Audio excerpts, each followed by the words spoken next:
Hi guys, I'm Clint with Oval Window Racing, and today I'm going to go through the process of how I cut push rods for an air-cooled Type 1 Volkswagen engine. If you're ever in need of building up a high-performance engine, you're probably going to need to do this. And one of the things you're going to need is a adjustable push rod. This is a nice, lovely tool. You can see it's got an adjustment on it, and this one happens to be made out of steel or chromoly. The first tool I had was actually an aluminum one, and I think I built it. I tried to find it so I could show you guys, but somewhere in a drawer or long gone. But the reason I like using a steel one is because if you have heavy-duty springs while you're rotating the engine around, the aluminum one will have a tendency to want to flex. Now, the good idea if you're using the dual valve springs is maybe just use one of the springs, preferably the smaller one. Valve geometry is very important. If you don't have a good valve geometry, you're not going to get the best performance out of your camshaft, or you're going to wear out your valve guides prematurely, and nobody wants to do that. Alright, here is a closer, hopefully a better shot of the adjustable push rod. You can see it's got 2 jam nuts on it, and then the tip goes up and down. What you would do is, well, without going into too much detail, because maybe I'll make another video on that sometime, but what you basically have to do is stick it in your engine and rotate it around and take some measurements with the dial indicator gauge to see where everything lines up and make sure everything's going straight up and straight down. But that's a video for another day. So let's get on to the next stage, showing you my bench with my cutoff wheel. Alright, this is what I got here. Pretty primitive, but it works. What we got here is a few 2x4s firmly clamped down to the table, vise, and a cutoff wheel. And what I've done here with this 2x4 is drilled a hole so that this push rod will spin in here nice and easily. It ain't gonna go anywhere. Just like that. This is where I should probably point out you need to use your proper safety tools and maybe some good gloves.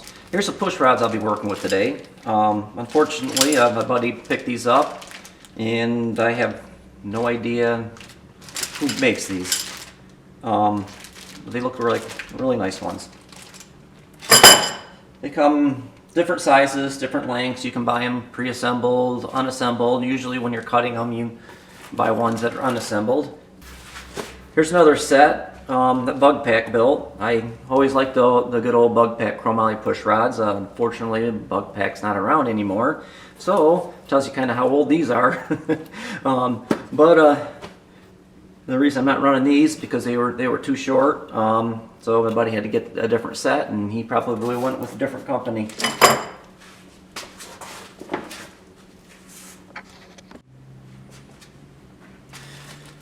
Alright, here we go.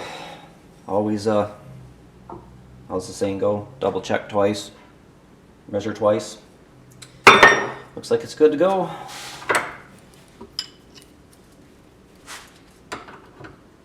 Like I said, always safety first.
All right, there you have it. 8 push rods cut to identical length.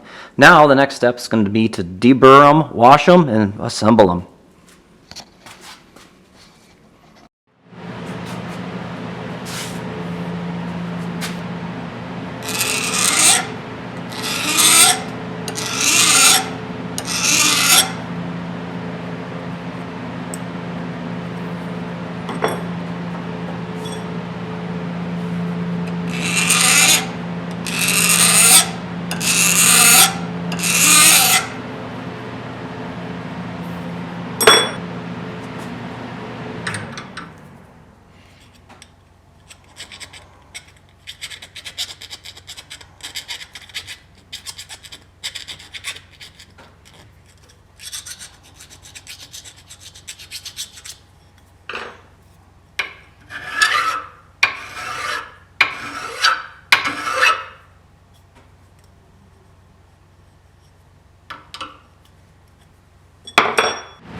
Oh hey, yeah, sorry, just doing a little cleaning up there.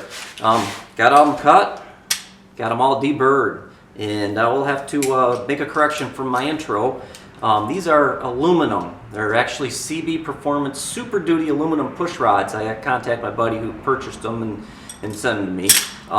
They're not chromoly. They do have chromoly tips, but according to CB Performance, they're good for a 400-pound spring pressure.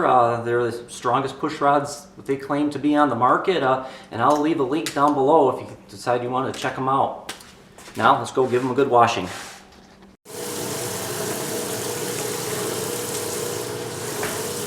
Again, let's use some protection. The parts washer's fluid's a little old, so it's kind of stinky. That stuff just like absorbs in you. Nothing worse than old parts washing fluid.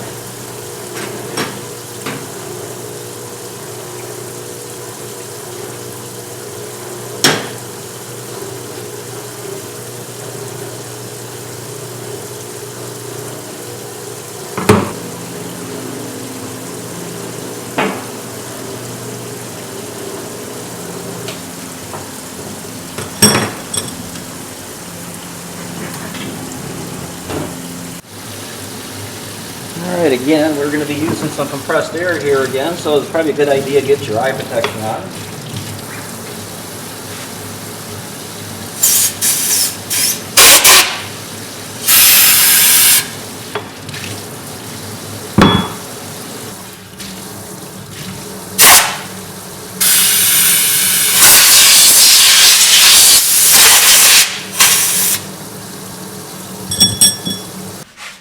Ooh, man, yeah, that parts washer stuff smelly. It's almost as bad as gear oil. This next step, we're going to be doing a little bit of the assembly part of the push rods, and the neat little trick here is using 2 old lifters. You got these, people that's been tearing apart these old classic Volkswagen engines should have a few of these lifters lying around. And let's get to it. So, what we're going to do, dry protection. I'm swinging a hammer now. Stick one end in the little lifter. The other new end started. Grab the other lifter, stick it over top. Slowly start hammering. We're going to get down so we don't have an elbow in the pit frame. Slow, make sure it's going on straight. Sometimes it'll kink on you. Looks good. And just hammer her home.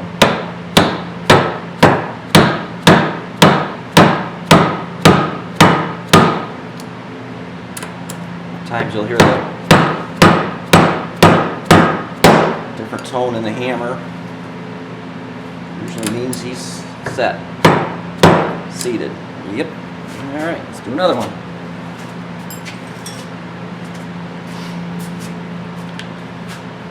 Don't have to do any working out today, so we're gonna 1.5 pound hammer. Actually, this is a nice dead blow hammer. Well used too.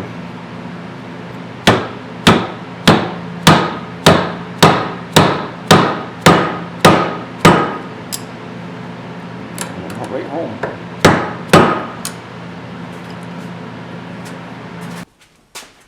One more.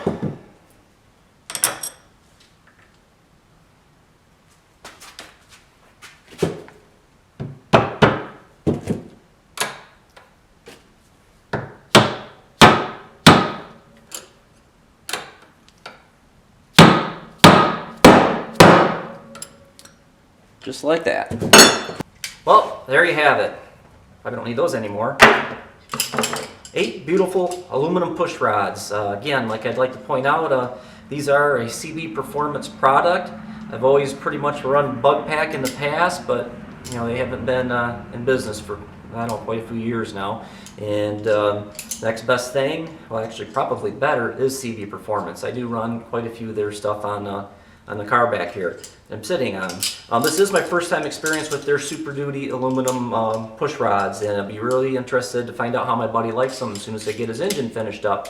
That's the next step, is getting the heads and the long block together on that engine and sending it down the road, starting a new project, and maybe I'll show you more of that in the future. I would like to point out that yes, I know that my cutoff system is very cheesy and out of the ordinary, probably a lot like this video, but it works for me. It probably worked for a lot of other people. As crossover, I've never done any overhauls on anything other than a Type 1 Volkswagen engine. So I'm not sure how the Chevy guys or the Ford guys do it, but I will tell you this, it works great for an arrow cutter for any of you guys that are into archery. It's kind of how I came up with the idea. I used to shoot a lot of competitive archery and like building my own arrows. I really enjoy trying to do everything I can humanly possible myself. Thanks for watching. If this is something you like, of course, like everybody says, subscribe, like, and hit the little ringy bell thing for anything I may do in the future. Nice meeting you, and see you around. Adios.